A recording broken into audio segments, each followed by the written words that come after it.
Hello दोस्तों, कैसे हैं आप लोग। एक बार वापस से आपका स्वागत है मेरे चैनल में। आज हम आपके लिए लेके आए एक सीरीज जो हमारी चल रही है पहले से, अंतरिक्ष एवं रक्षा प्रौद्योगिकी 2024 की समसामयिकी। इसके अंतर्गत हमने जनवरी से लेके नवंबर तक के अंतरिक्ष और रक्षा प्रौद्योगिकी से संबंधित जो भी करंट अफेयर्स है वो अपलोड कर दिए हैं। आज हम आपके लिए लेके आए दिसंबर 2024 के जो करंट अफेयर्स, तो उसके बारे में बातचीत करते हैं। पहला टॉपिक रहेगा, इसरो के उपग्रह GSAT-20 का सफल परीक्षण कर दिया गया है। कौन से इसरो का उपग्रह हमारे GSAT-20, इसका सफल परीक्षण हो गया है। भारत के सबसे उन्नत संचार उपग्रह GSAT-20, जिसे GSAT-N2 भी कह सकते हैं, एलन मस्क की कंपनी स्पेसएक्स के फाल्कन 9 रॉकेट के द्वारा 19 नवंबर 2024 को अंतरिक्ष में सफलतापूर्वक लॉन्च कर दिया गया है। अमेरिका के फ्लोरिडा स्थित कैप कैनारवल से प्रक्षेपित GSAT-20 को जियोसिंक्रोनस ट्रांसफर ऑर्बिट GTO में स्थापित कर दिया गया है। GSAT-20 उपग्रह के प्रक्षेपण के लिए न्यू स्पेस इंडिया लिमिटेड ने स्पेसएक्स के साथ जनवरी 2024 में समझौता कर लिया था। अब हमारे GSAT-N2 की बात करें तो GSAT-N2 new space India limited का दूसरा मांग संचालित उपग्रह है। क्या दूसरा मांग संचालित उपग्रह कौन सा? GSAT-N2 लगभग 4700 किलो वजनी GSAT-N2 काका बैंड उपग्रह है, अर्थात ये हमारे संचार के लिए बहुत काम आएगा। यह हमारे अंडमान निकोबार और लक्षद्वीप समूह सहित पूरे भारत को कवर करते हुए 32 बीमों में 48 Gbps तक की क्षमता प्रदान कर सकता है, अर्थात हमें इंटरनेट की अच्छी सुविधा प्रदान करेगा। यह satellite high speed broadband internet connectivity और डिजिटल ऑडियो वीडियो ट्रांसमिशन उपलब्ध कराएगा। इससे आप हवाई जहाज में उड़ान के दौरान मोबाइल इंटरनेट की सुविधा से फ़ायदा ले सकते हैं। वैसे आप यदि हवाई जहाज से यात्रा करते हैं तो आपका इंटरनेट बंद हो जाता है, लेकिन ये आपको तब भी इंटरनेट की सुविधा देगा। इस उपग्रह की संचालन अवधि 14 वर्ष तक रहेगी। उल्लेखनीय है कि यह पहली बार है जब इसरो ने स्पेसएक्स के माध्यम से उपग्रह लॉन्च किया है। क्यों? क्योंकि भारतीय रॉकेट में 4000 किलोग्राम से अधिक वजन वाले उपग्रह को उठाने की क्षमता नहीं है, इसलिए हमने स्पेसएक्स से मदद ली है। अब हम बात करें, विश्व का पहला लकड़ी का सैटेलाइट लॉन्च कर दिया गया है। विश्व का पहला लकड़ी का उपग्रह फ्लोरिडा अमेरिका में स्थित नासा के कैनेडी स्पेस सेंटर से स्पेस एक्स रॉकेट के द्वारा 5 नवंबर 2024 को लॉन्च किया गया। कब? 5 नवंबर 2024 को लॉन्च किया गया है। इस उपग्रह को पहले अंतर्राष्ट्रीय अंतरिक्ष स्टेशन ISS भेजा गया, उसके बाद इसे 400 किलोमीटर ऊंचाई वाले ऑर्बिट में छोड़ दिया गया। सैटेलाइट के बारे में बात करें तो नामकरण की बात करें तो हथेली के बराबर की सैटेलाइट को लिग्नोसेट नाम दिया है। क्या नाम दिया है? लिग्नोसेट नाम दिया है। इसकी लंबाई मात्र 10 सेंटीमीटर और वजन कितना? 900 ग्राम है। इसका वजन तो 1 किलो भी नहीं है। लकड़ी का बना हुआ उपग्रह। विकास की बात है, लिग्नोसेट को जापान की क्योटो यूनिवर्सिटी और होम बिल्डर सुमितोमो फॉरेस्ट्री ने मिलकर बनाया है। लकड़ी की बात करें तो जापान ने लिग्नोसेट का निर्माण मैग्नोलिया जापान होने की लकड़ी है उससे किया है, जो मजबूत टिकाऊ प्रकृति की मानी जाती है। इस सैटेलाइट के पैनल बिना किसी स्क्रू या गोंद का इस्तेमाल किए तैयार किए गए।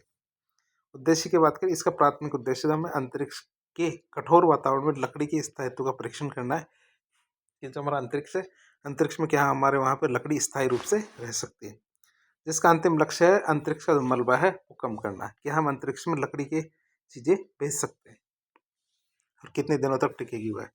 लिग्नोसेट को 6 महीने तक पृथ्वी की परिक्रमा करने के लिए डिजाइन किया गया है, जहां यह ब्रह्मांडीय विकिरण, उच्च तापमान भिन्नता, सूक्ष्म गुरुत्वाकर्षण सहित चरम परिस्थितियों के संपर्क में रहेगा। फिर आता हमारे जो जिम्बाब्वे देश है, वो जिमसेट-2 उन्होंने लॉन्च कर दिया है। जिम्बाब्वे ने लॉन्च किया जिमसेट-2। अफ्रीकी महाद्वीपीय देश जिम्बाब्वे ने अपना दूसरा उपग्रह जिमसेट-2 को लॉन्च कर दिया है। जिमसेट-2 को रूस के वोस्टोचनी कॉस्मोड्रोम से 5 नवंबर 2024 को Soyuz 2.1B frigate M rocket से प्रक्षेपित कर दिया गया। मल्टी स्पेक्ट्रल इमेजिंग क्षमताओं से लैस जिमसेट-2 का एक पृथ्वी अवलोकन उपग्रह है। क्या? पृथ्वी अवलोकन उपग्रह है ये। यह कृषि और संसाधन प्रबंधन, खनिज संसाधन अन्वेषण, शहरी नियोजन, बुनियादी ढांचे के विकास के लिए, शहरी मानचित्रण और आपदा प्रबंधन में सहायता करेगा। जिम्बाब्वे के द्वारा अपना पहला उपग्रह जिमसेट-1 वर्ष 2022 में लॉन्च किया था। ये दूसरा है। भारत का पहला एनालॉग अंतरिक्ष मिशन लेह में शुरू कर दिया गया है। इसरो मतलब भारतीय अंतरिक्ष अनुसंधान संगठन के द्वारा देश का पहला एनालॉग अंतरिक्ष मिशन लद्दाख के लेह में शुरू कर दिया गया है। इसरो के द्वारा 1 नवंबर 2024 को की गई घोषणा के अनुसार इस मिशन का नेतृत्व इसरो के मानव अंतरिक्ष उड़ान केंद्र ह्यूमन स्पेस फ्लाइट सेंटर ने किया है। विकास की बात करें तो इसे मानव अंतरिक्ष उड़ान केंद्र के साथ विकसित किया गया है। इसरो ने मानव अंतरिक्ष उड़ान केंद्र के साथ मिलकर विकसित किया है। AAKK स्पेस स्टूडियो लद्दाख विश्वविद्यालय IIT बॉम्बे के साथ साझेदारी में विकसित किया गया है और लद्दाख स्वायत्त पहाड़ी विकास परिषद के द्वारा ये समर्थित है। मिशन का उद्देश्य की बात करते हैं, एक अंतर्ग्रहीय आवास में जीवन का अनुकरण करना और पृथ्वी से परे एक बेस स्टेशन स्थापित करने की चुनौती का पता लगाना कि हम एक बेस स्टेशन बना सकते हैं क्या पृथ्वी के अलावा भी किसी भी जगह पे, तो उसकी संभावना की तलाश करेंगे। फिर बात करें इसरो के जो शुक्रयान मिशन है, इसरो के शुक्रयान को मिली सरकार की मंजूरी। भारतीय अंतरिक्ष संगठन की को भारत सरकार ने शुक्रयान के लिए मंजूरी दे दी है। इसरो के द्वारा शुक्र ग्रह की कक्षा में परिक्रमा करने वाले इस उपग्रह को 2028 में लॉन्च कर दिया जाएगा। ये स्वीकृति की जानकारी देते हुए मिशन निदेशक नीलेश देसाई ने 26 नवंबर 2024 को चंद्रयान 4 की योजनाओं को भी अनावरण कर दिया, जो चंद्रयान 3 की मिशन की सफलताओं के आगे। फिर बात करें रक्षा प्रौद्योगिकी के अंदर अगली न्यूज, भारतीय नौसेना ने किया K4 बैलिस्टिक मिसाइल का सफल परीक्षण। भारतीय नौसेना ने एक बहुत बड़ी सफलता हासिल करते हुए K4 बैलिस्टिक मिसाइल का सफल परीक्षण 27 नवंबर 2024 को कर लिया।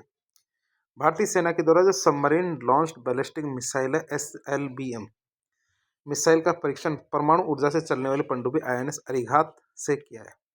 अरिघात में हमारे क्या है K4 लगा दिया है, पनडुब्बी कौन सी अरिघात। K4 DRDO के द्वारा विकसित की जाने वाली दूसरी SLBM है, submarine launch ballistic missile. Bharat की पहली SLBM हमारे K15 सागरिका थी, जिसे पहले ही INS अरिहंत में लगाया जा चुका है। इस मिसाइल के सफल परीक्षण के न्यूक्लियर ट्रायड मतलब जब हम जमीन, हवा और पानी तीनों से परमाणु हमला करने में सक्षम हो गए हैं, इसको मजबूती मिली है। K4 बैलिस्टिक मिसाइल को कलाम 4 के नाम से भी जाना जाता है और इस मिसाइल की रेंज 3500 किलोमीटर है। कितनी? 3500 किलोमीटर है इसकी रेंज। DRDO ने किया भारत की पहली लंबी दूरी की हाइपरसोनिक मिसाइल का सफल परीक्षण। DRDO ने क्या किया, उड़ीसा के तट पर डॉक्टर APJ अब्दुल कलाम द्वीप से भारत की पहली लंबी दूरी की हाइपरसोनिक मिसाइल का 16 नवंबर 2024 को सफलतापूर्वक उड़ान परीक्षण कर दिया।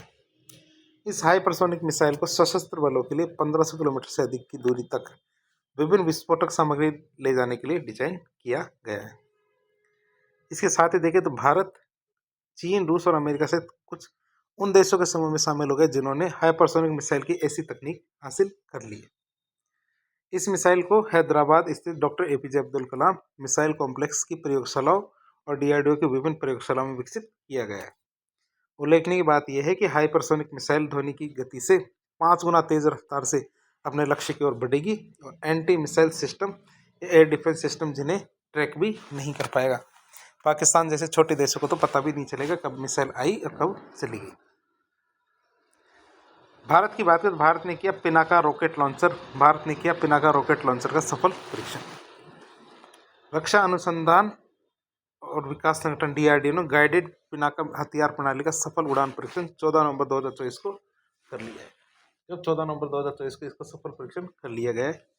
लॉन्चर उत्पादन एजेंसी के द्वारा अपग्रेड किए गए 2 इन सर्विस पिनाका लॉन्चरों से प्रत्येक उत्पादन एजेंसी के 12 रॉकेटों का परीक्षण किया गया। अलग अलग फायरिंग रेंज में 3 चरणों में पूरा हुआ यह परीक्षण हमारा provisional staff quality requirement PSQR के तहत किया गया था और इसके द्वारा जो हमारे रेंजिंग, सटीकता, स्थिरता, सेलो मोड में कई टारगेट्स का एक साथ हमला करने की क्षमता की टेस्टिंग की गई थी। तो इस तरह आज हमने दिसंबर महीने के जो अंतरिक्ष और रक्षा प्रौद्योगिकी संबंधित करंट अफेयर्स को देखा। तो इस प्रकार के इन्फॉर्मेटिव वीडियो देखने के लिए हमारे चैनल से जुड़े। वीडियो पसंद आता तो वीडियो को लाइक करें, चैनल को सब्सक्राइब करें, अपने दोस्तों के साथ शेयर करें। धन्यवाद।